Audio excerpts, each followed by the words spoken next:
Hello everyone and welcome back to the Royville Movie House. We've just stepped out of the theater and all of my popcorn is done, so it is time to review our latest film. This is from our bad list. It's called The Incredible Melting Man from 1977. The cast is actually really big, so I'm only going to read off the ones that, I remember the names of. Probably not anybody we would really know in this one. Well, no, I'm just talking about from character names from the movie. Right. Alex Rebar played Steve West, or The Incredible Melting Man. Burr Benning played Dr. Ted Nelson. Myron Healy played General Michael Perry. Michael Aldridge played Sheriff Neil Blake. Anne Sweeney played Judy Nelson. And Lyle Wilson played Dr. Loring. The movie was directed and written by William Sachs. The only synopsis I'm going to give you of the plot is actually what's on IMDb, because it's a horror slasher drive-in movie. Like, the plot is pretty simple. An astronaut is transformed into a murderous gelatinous mass after returning from an ill-fated space voyage. It's literally all you need to know. I would like to say, however, an ill-fated space voyage to Saturn in basically an Apollo capsule. Well, that's very true. It's a very far-fetched premise, but it's still a premise. True. And actually, I don't know if they got rights to film in a capsule or something like that, but the capsule actually on the inside looked pretty good, I thought. Now, granted, never an astronaut, but I thought it looked pretty good. However, the ludicrous idea that they were sitting in that capsule the whole time going to Saturn and coming back, I thought was a little much.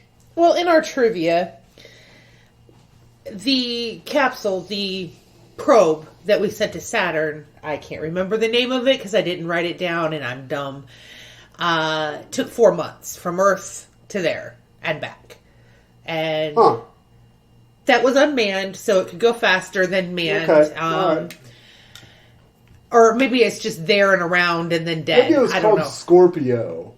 Well, no, that was in the movie. Oh, okay. I apologize. Okay. Oh, you're talking about the real world. Yes. Okay. Cassini? Maybe. Okay. Carry on. I can pull it back up. But anyway, it took 4 months. In the movie, it looks like it only takes a few minutes to get from Saturn to Earth, the way that they edited everything together. Yeah, it was a little weird. So, anyway, there are 3 people on the probe. The Incredible Melting Man, or Steve, is the only one who survives. Out of the 3 astronauts that were in the capsule. So, okay. So that's pretty much all we need to know about the plot, really. The big issue that I have with this movie, and it's big, is that Steve Nelson never got his crackers. Ted Nelson. I did keep doing it. I did it again. Kind of a problem trying to differentiate Ted Nelson, doctor, with Steve. Was it Steve West? Yes, good. Steve West, the astronaut. She kept saying Steve Nelson. I did. I blinded him. So it got to be a little joke where, I was like, Ted Nelson. Or he would hang up the phone. All right, Ted Nelson. Or he would pick up the phone. This is Ted Nelson. So, yeah, not very funny, but that's what was happening. My bad. The New Horizons spacecraft took 2 years and 4 months to reach Saturn from Earth. I thought that was a little quick, but, that's fine. That's the astronauts in this movie made the round trip in the first few minutes of the film. All right, sounds good. All right. So a few other little trivia points before we talk about cast, I guess. The budget was low, so they used stock footage of the sun and a satellite, the moon. Yeah, Saturn was basically the moon. And we never got to see the rings. And they kept saying, man, you have never seen anything till you've seen these rings. And then they show the moon close up. And solar flares, which I think was implied that that's what caused everything, but Saturn's further away than Earth, so we should all be melted. Yeah. Well, anyway, so... I've got a few little things that I thought was funny. The German title of this movie translates to Best Regards from Planet Saturn. Huh. The Spanish title translates to Stickiness. I can see that. The Italian title translates to Waxman. And the French title translates to The Monster That Came from Space. Originally, this was called Ghoul from Space, and in the plot it was revealed much later who the monster was that they were. Ah, okay. So they rewrote it that it was, we always knew it was Steve. Maybe that's why they had all those flashbacks. Very possible. There was a number, yeah. We kept forgetting what happened to Steve. Yeah, so they kept telling us over and over again. Every 20 minutes or so. The body count of the movie is 6. I thought it was higher than that. Yeah, it was a long movie for what it was, so maybe that's why. The melting makeup effects, this one I thought was really cool. The melting makeup effects inspired Emil Antonescu's fate in RoboCop. Oh, that's kind of cool. Yeah, I think that was either Rich or Rick Baker. I thought that was a very strong name, so I remember the makeup person, the special effects person. Okay, so why is this movie bad? It's overscored. The score of the movie took over quite a bit. Like, to the point where I was really surprised the characters weren't like, whoa, I'm in a horror movie. Don't you hear that? Right. It was pretty bad. And it wasn't a good score either. I mean, it was somebody on their Casio. I don't know how else to say about that. I didn't have a problem with the score. I thought the score was somewhat well done in certain parts of the movie. However, in putting it into this movie, it seemed over the top. It just drove things like any of the, what would have been probably pretty decent jump scares were totally ruined by the score, because the score gave them away. The score totally gave them away. It was bad because it was poorly written. Yeah. It was bad because the premise of the whole thing was utterly ridiculous. To our modern sensibilities, I mean, I'm not saying that 77, 78 was the Dark Ages, but there was a little more of not knowing about space travel at the time. That's fair enough. And there was a whole lot of just normal, everyday conversation in this movie. Yeah, the movie was definitely padded with people living their lives. There was an argument about how Ted Nelson did not get his crackers because his wife didn't get them at the store. There was an older couple that there was maybe a 5-10 minute scene of them talking and kissing and smooching in the car. There was just a lot of that going on. When Ted Nelson left his wife alone with the general, he told the general, help yourself to the leftover turkey in the refrigerator, before he went to go hunt down the psychopathic murderer melty thing. Yeah. Was weird. Yeah, and then there's a big scene where he gets his turkey leg, and the general gets his turkey leg and enjoys it before he goes out, spoiler alert, and gets killed. It was weird. So, yeah, it was kind of a weird juxtaposition of these somewhat horror scenes, because not very well done. And then these normal people basically just being filmed living their life like they weren't even actors. Like, these are just, we're going to put a camera on you And so what did you guys do today? Well, I went to the store and got some groceries. Oh, really? Well, that's great. I really need my crackers. Oh, sorry, honey, I didn't get these crackers. There's a pad by the phone that you can write it. There's a pad by the phone that you can write down what you need. Like, why is this in a horror movie? It was utterly weird. All right, so Alex Rebar played Steve West. Not a whole lot to say about his performance. They dressed him up in makeup special effects, and he ambled about the set and the locations like a melting zombie. And the death scenes weren't very well choreographed or even filmed. It was kind of almost, most of them were somewhat off-screen. There's a lot of screaming. Yeah, a lot of screaming, but not a lot of horror. Not a lot of suspense, really. Not really. Berta Benning played Dr. Ted Nelson. He was okay. Ted Nelson. He was okay, but he kept getting hung up on. He did not like that. That was... Yeah, he wanted to be the hanger-upper. Yeah, and he wanted his crackers, which he never got. And, spoiler, he dies. From a bullet to the head and not the ambling zombie melty guy. So tragic. It was horrible. Actually, I was a little surprised. I don't know if you remember that or not. When it happened, I'm like, they just killed Ted Nelson. Like, it came out of nowhere, and it was weird. Yeah, you think of everybody, he would survive. It was very strange. I was taken aback by that. Really, the only main person in the movie that survived was his wife, who was pregnant. I'm glad she survived because she was pregnant. Well, true. That would have made me a little... kind of like when the kids were looking like they were on the chopping block. I was a little... Yeah, it was a big twist, I guess, because you would have thought that she would have been killed off. Yeah. So... Myron Healy played General Michael Perry. He played a general. He played a guy that was told to act like a general. But this general really, he must have been a backwoods general. He doesn't even have his own office. He does kind of remind me of Steve Austin from the $6 Million Man, though, after his adventuring career.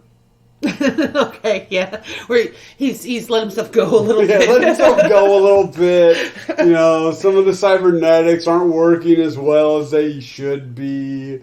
But That's yeah, not bad. yep. Anne Sweeney played Judy Nelson. She played hysterical, okay? Is that the wife? Yeah. Yeah.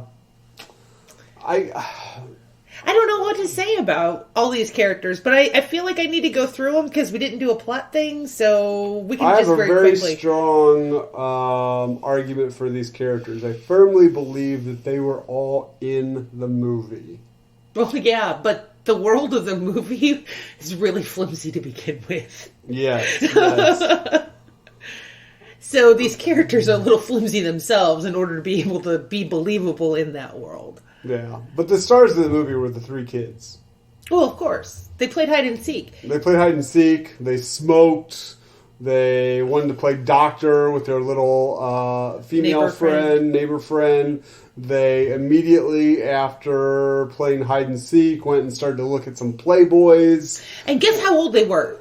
Like what, 10 maybe? No, 9? 6. They were like way young. Okay, so yes. So like 6 or 7. Definitely standout performances from the Little Rascals in this movie. They took their little friend out to play hide and seek and then left her in the middle of the woods. Yeah. I mean, they were stand-up people. Yeah, well, stand-up children. Well, whatever. And Lyle Wilson... Oh, I'm sorry. I skipped somebody. Michael Aldridge played Sheriff Neil Blake, who needed to know what was happening, even though it was top secret. Yeah, very top secret. However, Ted Nelson decided to tell everybody about the top secret information. Starting with his hysterical wife. And then the police officer, which after he got dressed down by the general, was told it does not matter. This is top secret national security. You cannot be telling this. And then basically he goes to the sheriff and says, now you can't tell anybody if I tell you this information. Not even your wife. Not even your wife, which I did. Ted Nelson. But poor Sheriff Neil Blake got the worst death in the entire film and did not deserve it.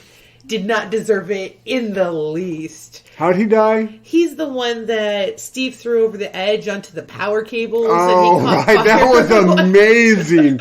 He got caught up in the power cables and, like, burned and fired and, like, was starting to slide down the power cables and then actually eventually fell off and then just laid there with, like, fiery angelic wings. I mean, that was awesome. I must give whoever did those, if that's Baker, hats off to you, sir. Hats off to you. Well played. But he did not deserve to go out like that. Well, no, but he kind of reminded me, if anybody has ever seen a relatively contemporary movie of this one, Smokey and the Bandit. Mm-hmm. If you've seen Smokey and the Bandit, he is the son of the police officer in that movie. Yeah. Steve and I said his catchphrase a few times. You dumb son of a... Yeah. Yeah, we did. Yep. So there was them. We already talked about Judy Nelson, who didn't get her didn't get her husband crackers.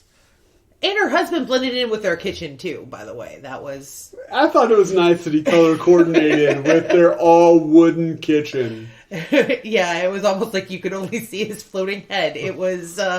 but that's neither here nor there. She knitted. Yeah, and you know that because there was a scene of her knitting for, like, what, 3-4 minutes? Oh, yeah. Yeah. And then the Nelsons, they like wall hangings. Yeah, faux Native American, not really. They had a lot of them. Yeah. And crocheted pillow covers. Listen, Granny Square. If any of you know what I'm talking about, it was the most 70s house I've ever seen in my life. Yeah, I felt a lot of padding happening through the movie as scenes of just regular normalcy was extended a lot longer than it should have been. Yeah, it was pretty, yeah.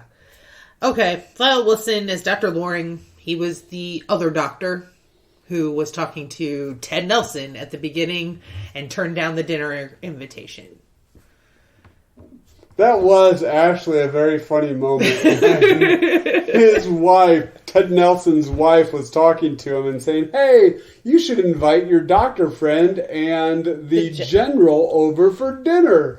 And sees, Ted Nelson asks them, and the one doctor's like, "No, I can't come over." And the general's like, "Sure, I'll come over." And then the wife's like, "Great, because my mother's also coming." And you could just see, like, that was actually probably one of the best moments in the movie. Of just normal stuff. Yeah. Like... It was no! It was that moment, was the second, and the best was the death of the sheriff. Okay. Definitely. So there you have it. Astronaut goes to space, melts, and kills a bunch of people because he's an ambling zombie melty guy. Yeah. There you go. I don't know what else to say about this movie except for, honestly, it was really bad. Probably would have been a really boring movie for me to watch by myself, but I actually enjoyed watching it because I was watching it with somebody and we were laughing really hard at a lot of stuff that we shouldn't have been laughing at. Right. I mean, we kind of did the bargain basement riff tracks mystery science theater as we were watching it. I apologize. I could not stop just saying ridiculous things as the movie was going on. Because for me, especially since a lot of these scenes were just going on and on, it was boring for me. There wasn't suspense. Maybe it was a horror movie, but like Ellen said while we were watching it, it had to be some kind of drive-in movie because teens could go to it, watch a little bit of it, and then do what teens do at a drive-in. Yeah. I will say that I feel really bad for Alex Rebar having to wear all that makeup. They evidently... I made a joke about how he needs to stop walking through the syrup vats because everything was so sticky because he was melting, right? Well, it turns out it was syrup and paint, so it wasn't too far off. I mean, like, he was just dripping in honey maple syrup I don't know. He looked sticky. Not just that he was melting, but that, like, he was sticky. Yeah, you got to give that guy props because that could not have been fun to be in all day. No, and then they cut off his arm, and he has to wear these melty-looking gloves that were like four times... Melty-looking gloves, melty-looking feet boots. Yeah, it was... His clothes were just covered in syrup, basically. Yeah, they had to peel him out of his costume after filming I just can't even... Hats off to you, Alex Rebar. Just saying. Yeah. Like, how many bees buzzed him? Like, he was, like, outside filming. In the forest, walking through trees, yeah. Covered in just sweet, sticky blah. Yep. So, yeah. We did like Ted Nelson being a good name. Yeah. Ted Nelson's a good, strong name. Good, strong hero protagonist name. And it's not surprising to me that this was both directed and written by the same guy. This seems like a... passion project, kind of. Well, kind of. It's not that much better than some of the student films that you see. In fact, it's probably worse than a lot of the student films that you see. It wasn't very long, though. So I'll give it that. It seemed a lot longer, though, with just all of the random normalcy. We did have to stop it about halfway through because our internet was causing some syncing issues between the voice track and the movement on the screen. And when we stopped it, we saw how much was left. And both of us were like, are you kidding me? It was like 40 minutes left. And it felt like we'd been sitting there for like 3 hours, 3 hours already. Yeah, exactly. There were quite a few just like WTF moments. Like, what is even happening here? The space voyage being one of them, but we already covered that. The nurse in the first victim that they show in the movie is running down this long hallway screaming. Kind of like the Lancelot scene, only she kept moving the whole time. So it was, once again, a scene that was going way too long. It was. However, I'm like, I don't think there's anybody behind her.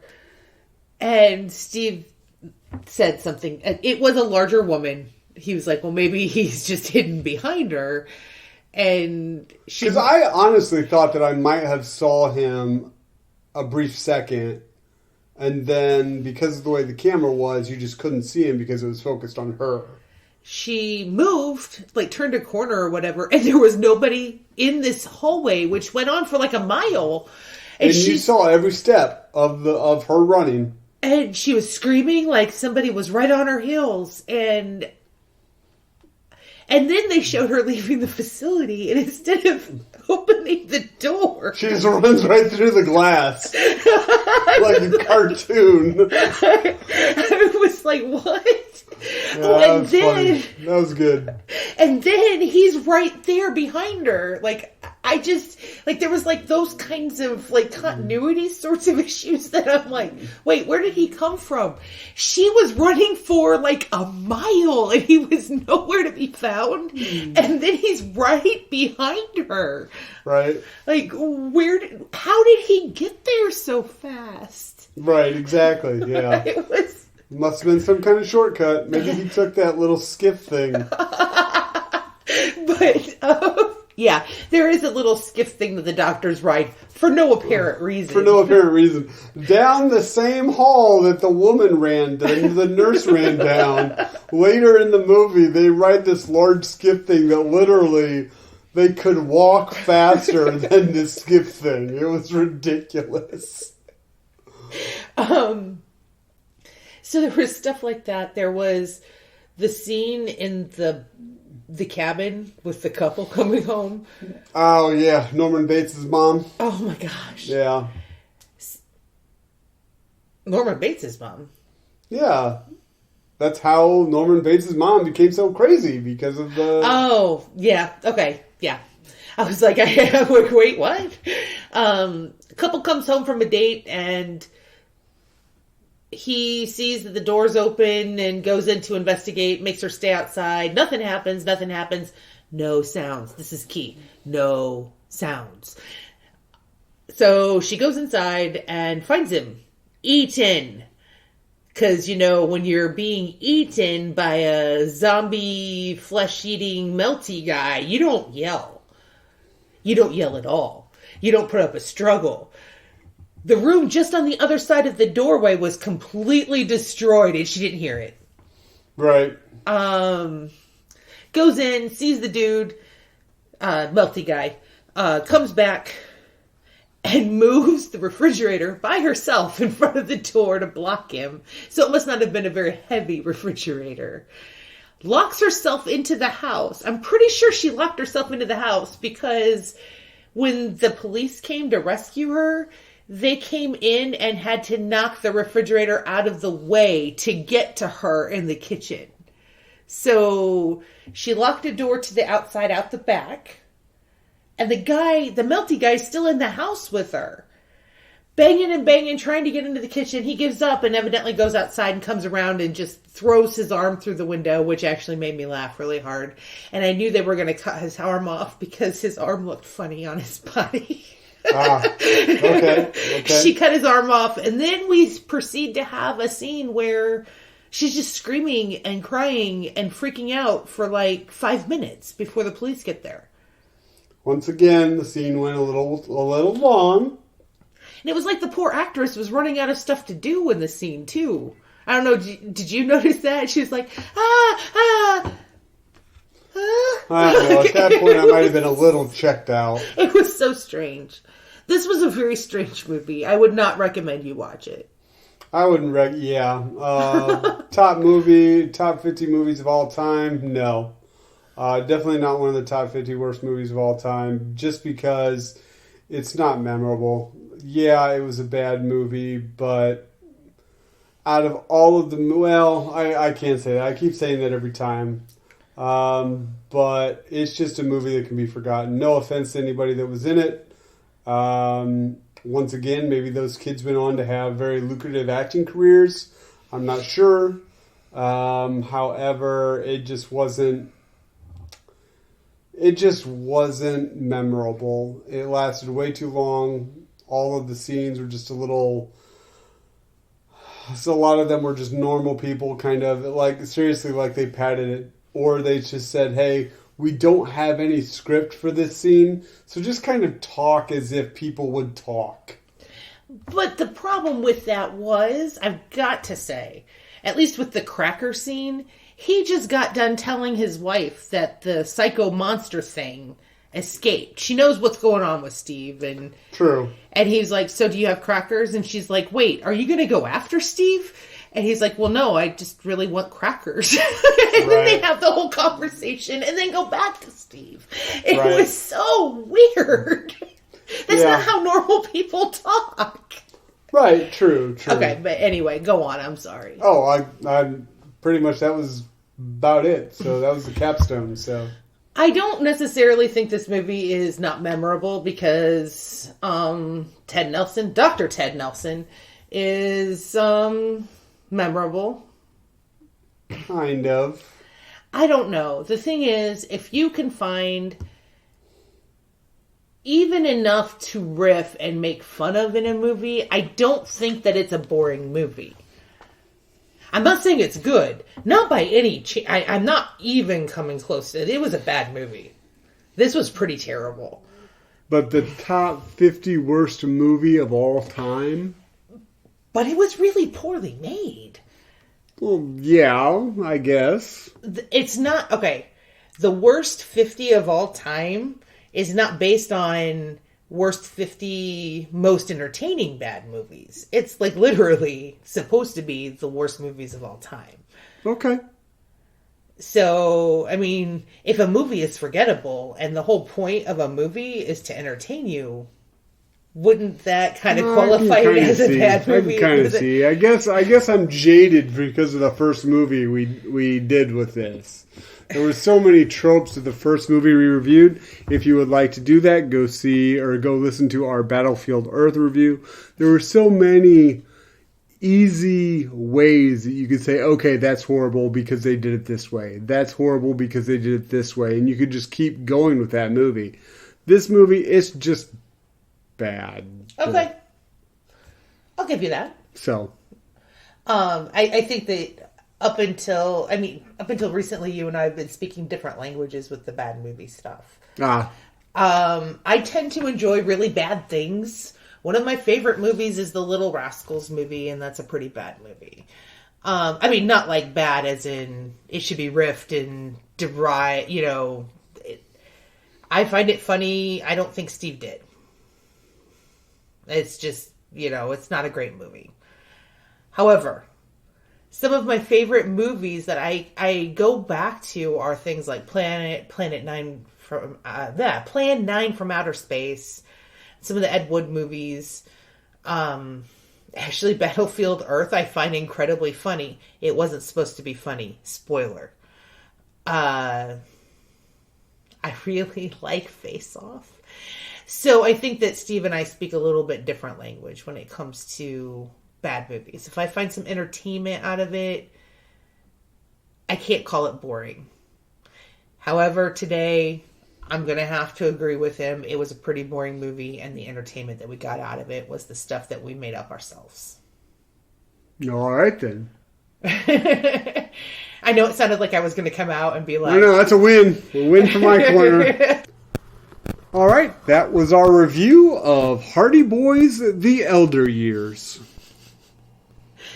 Next week, we do our next good movie, which is 1952's High Noon, directed by Fred Zimmerman and starring Gary Cooper. And the next bad movie we do is a movie called The Fat Spy from 1966, directed by Joseph Cates, starring Phyllis Diller, Jane Mansfield, and stellar company. All right, so once again, that is our review. If you like this review, please comment below. If you didn't like this review, comment below, but be nice. Hit subscribe, hit notifications. If you want to see this movie, sorry. If you don't want to see this movie, we have many more coming up. It looks like the lights are being lit on the streets of Royville. So until next time, that is the Royville Movie House. Thank you very much, everyone. Bye-bye.